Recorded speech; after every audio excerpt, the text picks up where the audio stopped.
Hey everyone, it's Phil Evans. Just wanted to do a Market Monday with you. And today I wanted to talk about the inventory numbers and what that looks like. So here we have our market action report. And we talked last time about what all these different numbers here mean as far as new listings, pendings, closed sales, medians and averages, things like that. And today we want to talk about the inventory numbers here that we see on our report. You can see here December for 2022. That was the last inventory number that we have. And so these numbers are always about 30 days behind. And I'll pull up a TMO report here in just a second and show you kind of what this week's numbers are. But as you can kind of see here with the pattern, we were below 1% at the beginning of last year. So, year over year, or last year, January 2022. And that was when the market was really hot, right? We can kind of see the history here at about 1 month of inventory. And just a reminder, 1 month of inventory means basically if there's no other houses that come on the market tomorrow, then in 1 month, all the inventory will be bought up. There won't be anything else left, no matter how bad a condition or how bad the location or how overpriced. So having only, say 3 weeks of inventory on the market a year ago was one of the big factors of why there was a lot of multiple offers and houses were going so much more over list. And then as we saw, as the year went through, it started climbing back up to 1 month. And this was back in May. And then all of a sudden it jumped 2 months later to 2 months of inventory. And this is when a lot of people really started taking notice of what the interest rate hikes were doing. And a lot of the buyers started hitting the sidelines. And then from there, basically, we had a little correction. But in September and October, November, it just kind of kept climbing up and up and up. So we basically had about 4 or 5 months where that's when the market started really changing quickly.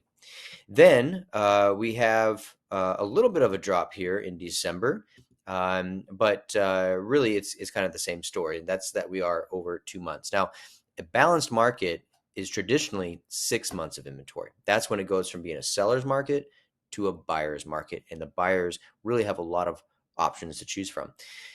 Only being 2 months, it's very much still a seller's market in that sense that there is more buyers in the market than there are sellers. But it feels more like a seller's market just because we came from a time where we were at about 3 weeks of inventory before that.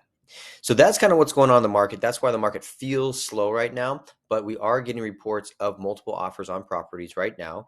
Interest rates have dropped without any points. You're still going to be at the low sixes, and with points, if you have questions about what points are, please reach out to me. I'm happy to help you with that. But with points, which is what most buyers are doing right now, they're easily getting into the mid fives, if not the low fives right now. So that's a very good interest rate historically. And so we are seeing more buyers, I think, take advantage of not having as many buyers in the market to compete against. As soon as interest rates continue to drop or buyers decide the interest rates aren't going to get any lower and they come back out in droves, we're going to see these inventory numbers go back down to where they were at the beginning of last year as well. And we're going to start seeing more competition and multiple offers. So right now is a fantastic time to be a buyer because there's less competition and your interest rates are about as great as they're going to get without any points. If they get better, then you get to refinance. And if they get worse, then you get to buy while interest rates were low. So I'm going to jump over here and hopefully this keeps recording. But if you look at our median sale price right here is 548. Okay, so we're going to take that number when we look at this. It's called a total market overview. And every week we get this, and I go over this with you guys. And so if we go to the $500 to $600 range, then these are the numbers that we want to be looking at right now. And so what we're looking at is we're looking at, list to sale price ratio, average days on market, months of inventory is what we're really talking about today. So we're going to go down that column here, and we're going to see that we are right where the numbers came out a month ago at 2.3. Remember, these are weekly numbers, so they're the most up-to-date that we have.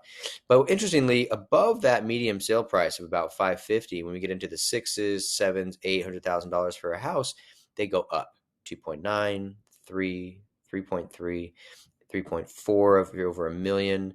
Right at about a million, you're still at about 2.8. So what that means is that there are less buyers for properties as they get more and more expensive right now, and so therefore, um, the amount of time that houses are sitting is longer, and thus there's more houses on the market to choose from at the higher you go. So if you are a buyer in the 500 range, then it's still a great time to buy. If you are a buyer in the 6+ range, then it's a fantastic time to buy, because you really then are going to have probably less competition and more options out there. And that's kind of a big part of the inventory misunderstanding, is it's not always about how many homes are on the market versus how many buyers you have to compete with. Those are two different things that affect that inventory number. So the more expensive the home, probably the less competition you have as well. So that's kind of a factor as well. The way we understand how many homes are coming on the market um, would be new listings.